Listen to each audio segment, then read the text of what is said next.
Welcome to Luca and Miguel. Enjoy the video. You start by launching Chrome Music Lab's Songmaker so you can build a melody quickly. First, pick a scale and tempo.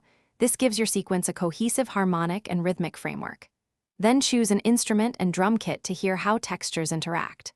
Once done, switch to the piano roll view and tap or click a few reference notes to anchor the motif. This immediate feedback helps you shape intervals and rhythm before layering more complex patterns. Now you construct the main hook by placing notes on the grid. Remember, rows are pitch and columns represent time, so spacing controls rhythm. Make a short phrase of 2-4 bars and enable looping to hear repetition. This reveals what needs tightening. Once you like the contour, add counter melodies or harmony on different rows and drop percussion hits to lock the groove.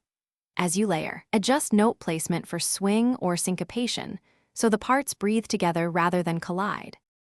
To finish, listen critically and make small edits. Mute instruments to isolate dense sections and move notes to avoid dissonance.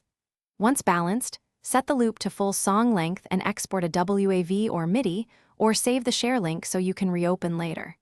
If playback acts up, first refresh the page and try again. Make sure Chrome is updated and close other heavy tabs. If audio still drops, lower polyphony or simplify effects to reduce CPU load. This typically resolves skips. Thanks for watching and please subscribe. It's the best investment you'll ever make.